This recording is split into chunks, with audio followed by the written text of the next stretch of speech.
Hello everyone, সবাই কেমন আছো? আশা করি সবাই ভালো আছো। তো আজকে ছোট্ট একটা মিনি ব্লগ নিয়ে হাজির হয়ে গেছি। আমাকে কেমন লাগছে সবাই বলো। দেখো কিভাবে সেজে ফেলেছি 10 মিনিটের মধ্যে। তো এদিকে দেখো আমাদের কেক চলে এসছে, ডেকোরেশনও কমপ্লিট। এদিকে ভাব্বো আর ভাব্বোর পাপা গল্প করছে। আর এত সুন্দর সাজানোর জন্য আমার দেওরকে অসংখ্য ধন্যবাদ ডেকোরেশনটা সুন্দর করে করার জন্য। কারণ আমার দেওর এটা 10 মিনিটে সাজিয়েছে। তো আমরা শুধু ভেবেছিলাম কেক কেটে সেলিব্রেশনটা করব। তো ও এভাবে সাজিয়ে দিয়েছে সুন্দর করে। আর দেখো তোমার দাদাভাইয়ের আমি মিলে একটা ব্ল্যাক কালারের ড্রেস পরেছি, মানে আমি শাড়ি পরেছি, তোমার দাদাভাই শার্ট আর ধুতি পরেছে। তো কেমন লাগছে আমাদের দুজনকে? তো আমাদের পছন্দের কালার ব্ল্যাক কালার। তো এদিকে আমার শাশুড়ি মা আশীর্বাদ করছে আমাদেরকে। তো তারপরে বাপি করবে, মানে আমার শ্বশুর মশাই। তো এইদিকে দেখো ভাব্বো কেক কাটার জন্য তো প্রচণ্ড ব্যস্ত হয়ে আছে। ও বারবার ভাবছে যে ওর জন্মদিন, তাই কেক কাটছি। তো এটাই ও ভাবছে। তো ঠাম্মি ওকে আশীর্বাদ করে দিচ্ছে। তো আমাদের আসলে অতটা প্ল্যান করে কিছুই হয় না, হুট করে। কারণ সব সময় সব কিছু হয় না। তো প্রথমবার তো বড় করে হয়েছিল, তারপর শর্টকাট ঘরের মধ্যেই করা হয়।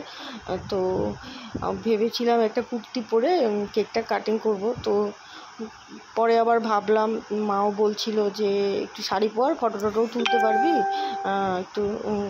তো 10 মিনিটের মধ্যে হাতের সামনে যেই শাড়িটাই পেয়েছি, তো সেটাই পরে সুন্দর করে সেজে নিয়েছি। খুব একটা সাজিনি, কিন্তু ওই শাড়িটাই পরেছি আর একটু লিপস্টিক আর আইলাইনার এইটুকুই পরেছি, কিন্তু আর কিচ্ছু করিনি।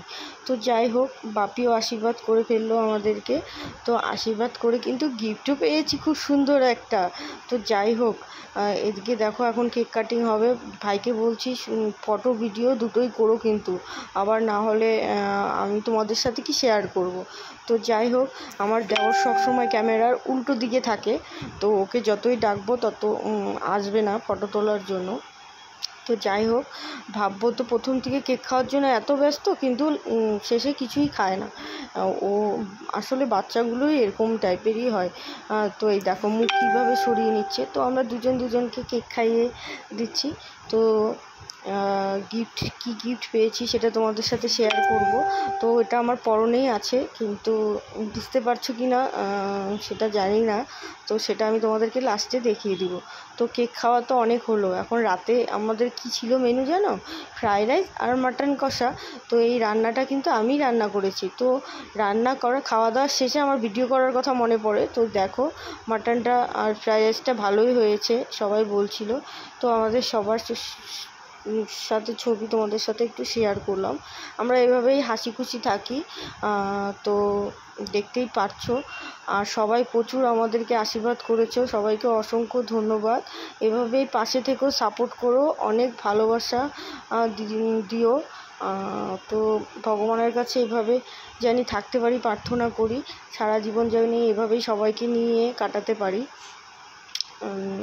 এর থেকে আর কি বেশি চাওয়ার কিছু থাকে না। তো সবাই প্রচুর আমাকে উইশ করেছো। তো সবাইকেই বলবো অনেক অনেক ধন্যবাদ। তো দেখতেই পারছো ভাব্বো এখন বেলুনটাকে কেক কাটিং করছে।